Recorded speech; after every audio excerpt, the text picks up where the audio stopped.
En el vasto lienzo de la naturaleza existe un intrincado equilibrio, donde la vida y el entorno se entrelazan de una manera perpetua. Este es el mundo de los ecosistemas. Acompáñame a descubrir qué son los ecosistemas y todas las partes que contienen. He de mencionar que en este video no me encuentro solo. Cuento con el apoyo de otras personas, las cuales irán conociendo y viendo a lo largo del video. Un ecosistema es un conjunto de seres vivos, llamados biosíntesis, y los elementos no vivos de su entorno, llamados biótopos, que interactúan entre sí de manera continua. Estos se clasifican en ecosistema acuático y ecosistema terrestre. Los organismos que integran un ecosistema son los organismos vivos, también conocidos como biocenosis, los cuales serían los seres vivos, como por ejemplo plantas, animales, hongos y microorganismos. Son parte fundamental de un ecosistema. También están los elementos no vivos, conocidos como biótopos. Estos son los componentes físicos y químicos del entorno en donde se desarrolla la vida. Factores abióticos son las condiciones físicas y químicas que afectan a los organismos vivos. Cadenas alimentarias y red trófica. Las relaciones alimentarias entre los organismos son fundamentales para el flujo de energía y nutrientes en un ecosistema.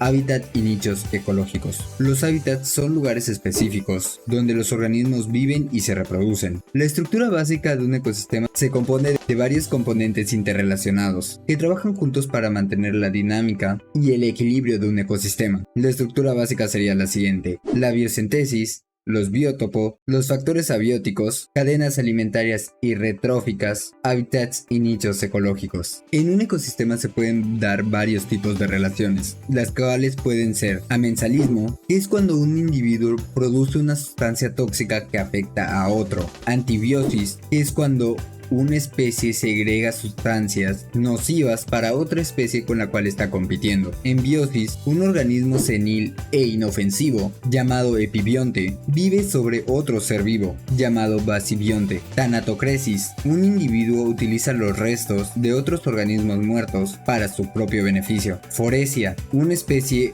utiliza a otra como medio de transporte sin causarle daño. Relaciones interespecíficas son las conexiones que se establecen entre distintas especies en la naturaleza. Esto nos ayuda a comprender cómo funciona la vida en los ecosistemas y su equilibrio. Un ejemplo es la anémona y el pez payaso. La anémona cuida con sus tentáculos al pez payaso y le da una protección y una caza, y el pez payaso lo protege del pez mariposa que come anémonas. ¿Qué es el amensalismo? Es cuando una especie causa daño a otra sin conseguir un beneficio a cambio. Por ejemplo, las secuoyas impiden el paso de la luz solar con sus ramas, y esto provoca que ninguna planta crezca cerca de ella. ¿Qué es la epibiosis? Es cuando un organismo vive en la superficie de otro sin causarle daño ni penetrarlo. Por ejemplo, las rémoras viven en la superficie del tiburón y estas ayudan a limpiar el tiburón. ¿Qué es la tanatocresis? Es cuando un individuo utiliza los restos de otros organismos muertos para su propio beneficio. Por ejemplo, el cangrejo ermitaño utiliza las conchas vacías de un caracol para refugiarse y protegerse. ¿Qué es foresia? Es la relación que se establece cuando una especie utiliza a otra especie como medio de transporte sin causarle daño. Por ejemplo, el ácaro utiliza el abdomen de cierto tipo de escarabajo para poder transportarse sin gastar energía. ¿Qué es el comensalismo? Es cuando una especie se aprovecha o se beneficia de los recursos o residuos de otra especie sin causarles daño. Por ejemplo, las garzas comen insectos que son agitados de la tierra por el movimiento de los búfalos al caminar o al correr. ¿Qué es el inquilinismo? Es la relación de una especie que se beneficia al vivir en un refugio de otra especie sin causarle un daño significativo. Por ejemplo, algunos insectos viven en las madrigueras excavadas por otros animales. ¿Qué es la simbiosis? Es la relación entre dos organismos que se benefician mutuamente. Por ejemplo, las abejas y las flores. Las abejas obtienen el néctar de las flores y las flores se polinizan. ¿Qué es el parasitismo? Es cuando una especie se aprovecha de otra dañándolo para beneficiarse. Por ejemplo, las garrapatas se alimentan de la sangre de los perros y esto les causa molestias o puede llegarlo hasta enfermo. ¿Qué es la depredación? Es cuando un organismo depredador caza, mata y se alimenta de una presa. Por ejemplo, cuando un lobo caza ciervos en el... ¿Qué es el mutualismo? Es la relación entre dos especies que se ayudan entre sí obteniendo beneficios entre ellas. Por ejemplo, las hormigas cuidan y protegen a los pulgones y estas a cambio les dan néctar. Relaciones intraespecíficas son las que se llevan a cabo entre miembros de una misma especie, en la que compiten, ya sea por alimentos, zona, pareja, agua, etcétera, etcétera, etcétera.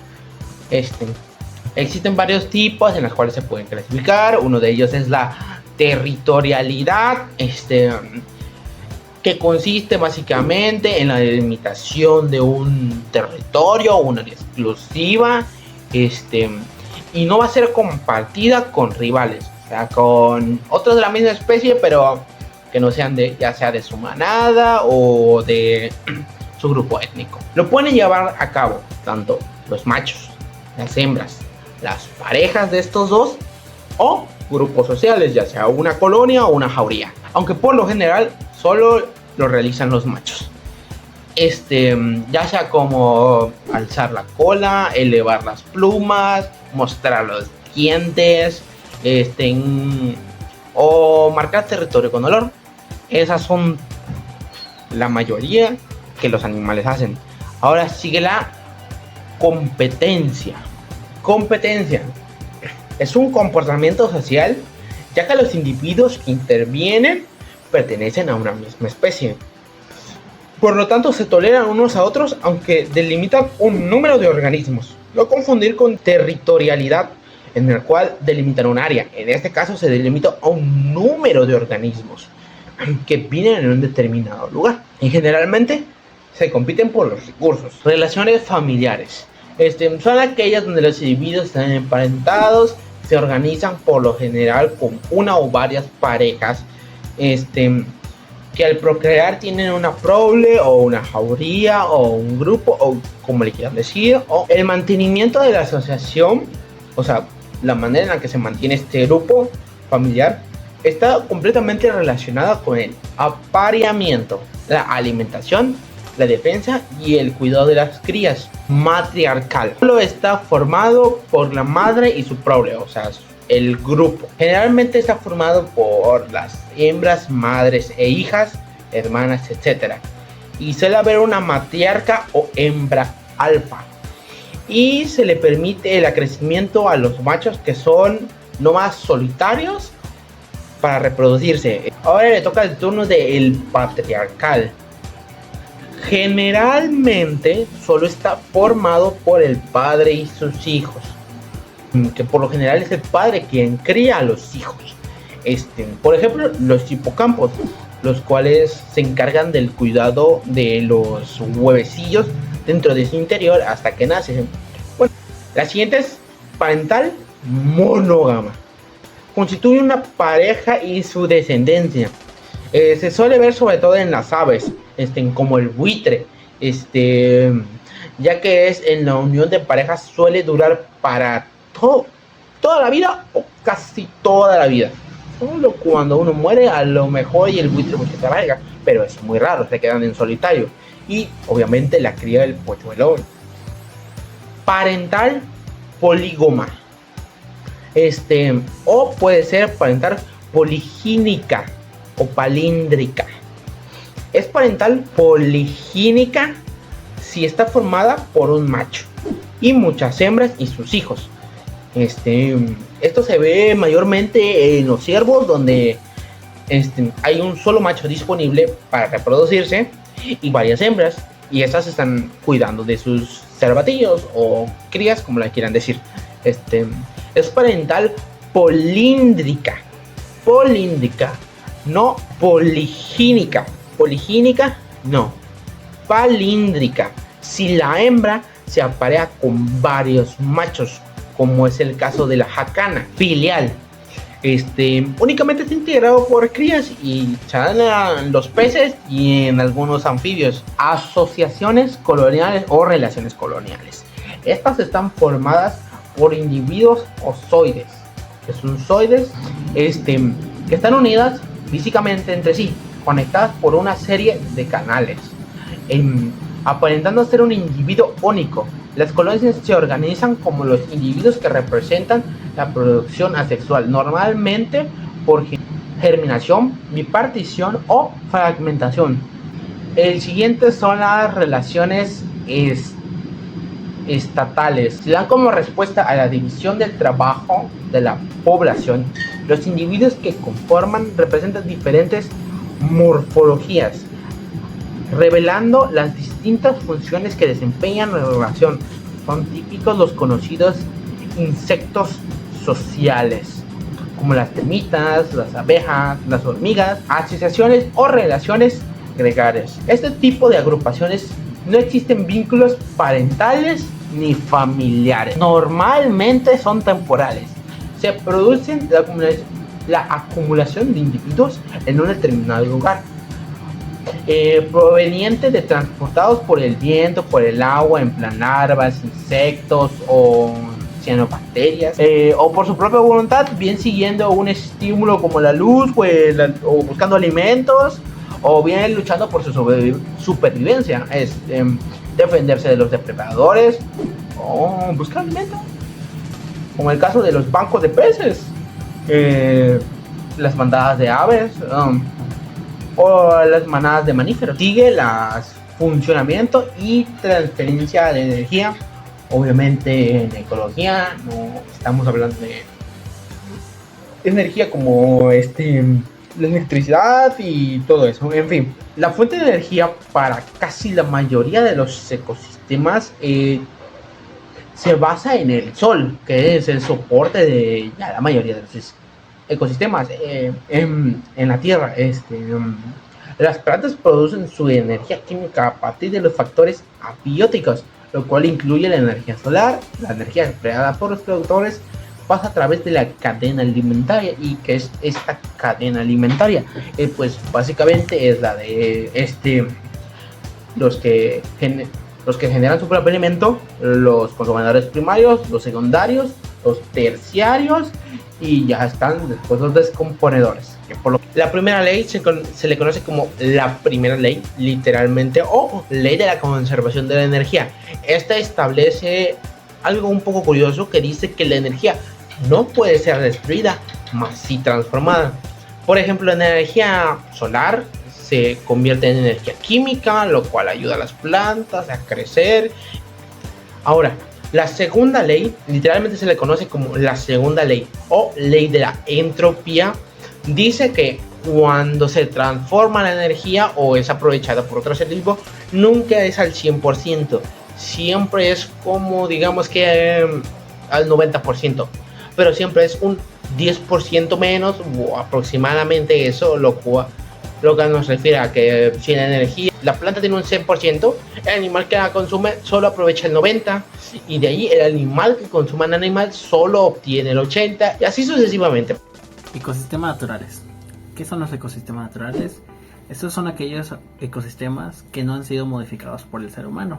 No tienen ninguna intervención, ni aunque sea un árbol o nada. Son completamente naturales, formados por los factores ambientales que hay en ellos.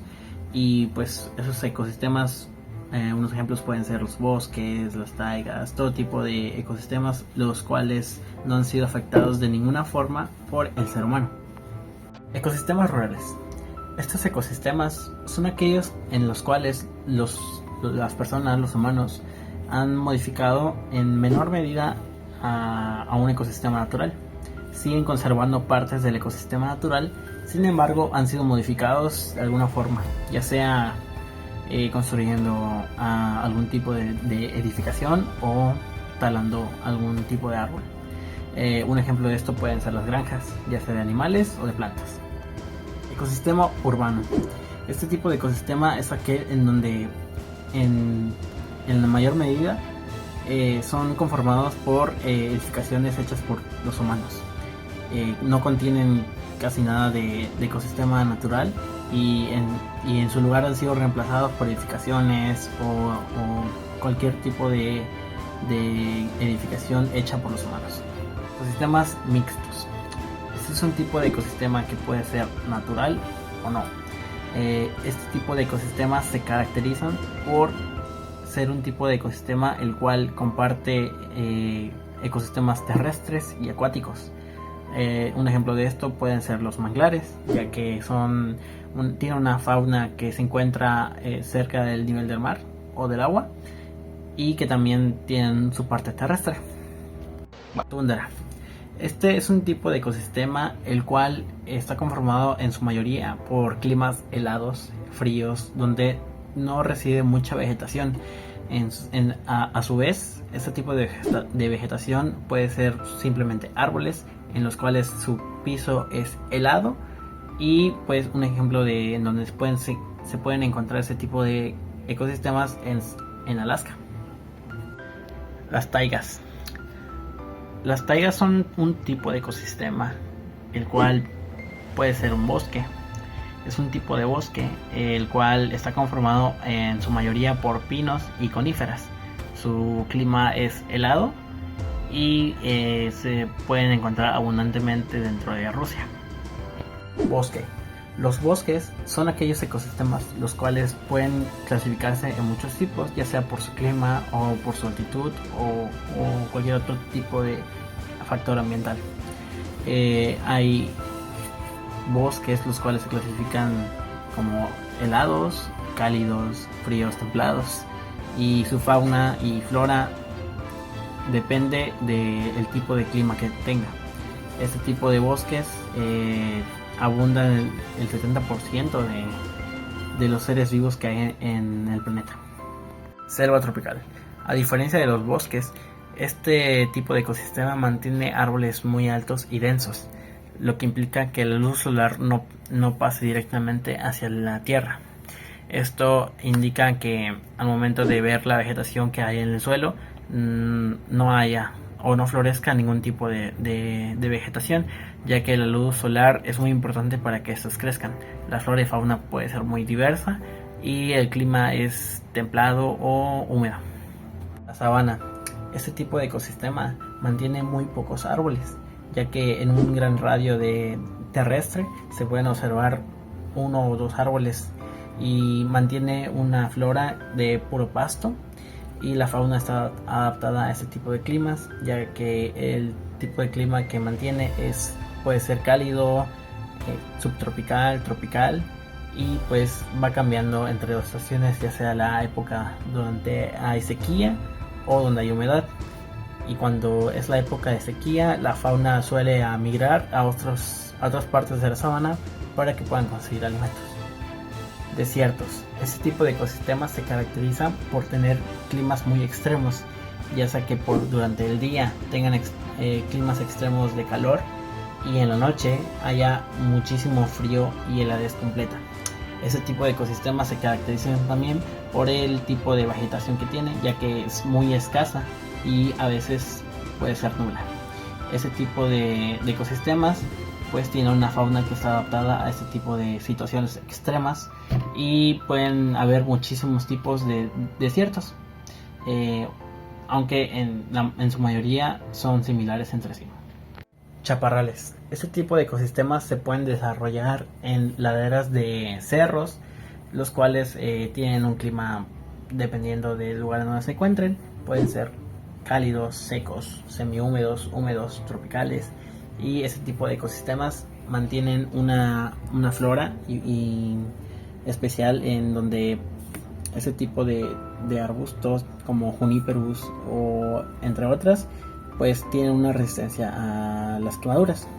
Ese tipo de ecosistemas pues producen avalanchas, por así decirlo, el cual pues son de tierra y pueden llegar a ser peligrosas. Praderas o pastizales. Este es un bioma el cual está conformado por varios tipos de ecosistemas dentro de un solo lugar. Este tipo de bioma o ecosistema en su mayoría es totalmente llano, y pues tiene una existencia casi nula de árboles. A su vez, en vez de los árboles, existen pues casi en su totalidad pasto o hierbas muy cortas.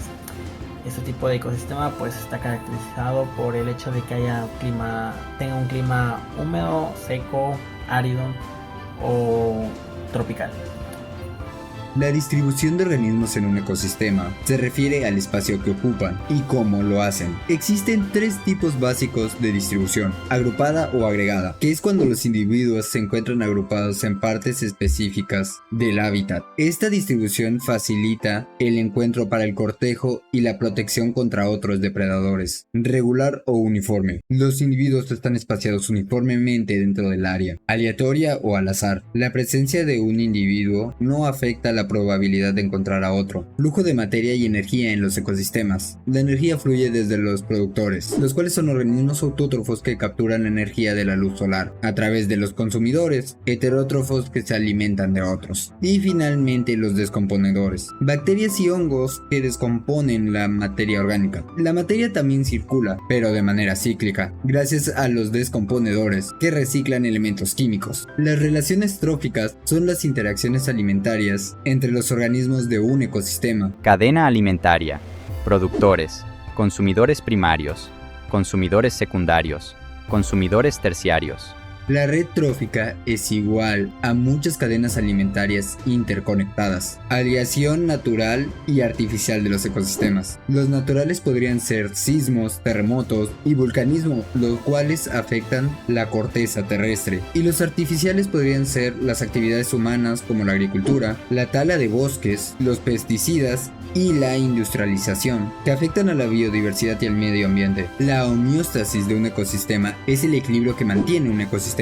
Las características son ciclos de materia y energía, relaciones entre especies, equilibrio entre cambios lentos y radicales, relación con la cadena alimentaria, y que puede tardar siglos en establecerse. Por ejemplo, los bosques grandes mantienen la homeostasis a pesar de los cambios individuales. Sucesión primaria y secundaria. La sucesión primaria comienza en áreas sin vidas y avanza hacia una comunidad estable, y la secundaria ocurre en áreas previamente habitadas que han sido perturbadas, ya sea por incendios o por deforestación. En conclusión, un ecosistema es una unidad compleja, formada por organismos vivos, factores abióticos y sus interacciones, que se clasifican en diversos tipos según las condiciones ambientales y la distribución geográfica. Los elementos que incluyen un ecosistema pueden llegar a ser desde productores, consumidores y descomponedores, y están estructurados en niveles tróficos, que determinan el flujo de energía y materia. Las relaciones interespecíficas e intraespecíficas son cruciales para el funcionamiento de los ecosistemas y pueden ser tanto cooperativas como competitivas. Los ecosistemas se pueden clasificar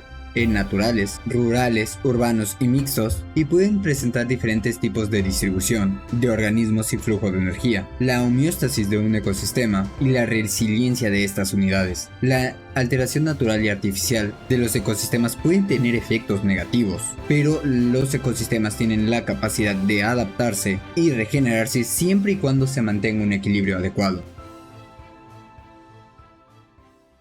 Son las 5 de la mañana y no he comido nada. Damn. Ahora sí, vamos a grabar. Un ecosistema es un conjunto de seres vivos llamados biosis, y los elementos no vivos de su entorno, llamados biotipo. Los ecosistemas rurales son estos son ecosistemas que lo que los caracteriza para quemazones. No me convence. En cambio, los ecosistemas lóticos son aquellos ecosistemas en donde tienen un flujo de corriente. Pausita porque tengo sed, mano. El grupo que esté ahí. Hembra elfa. Iba a decir elfa, pero no es elfa, es alfa. Imágenes, por favor. Ya.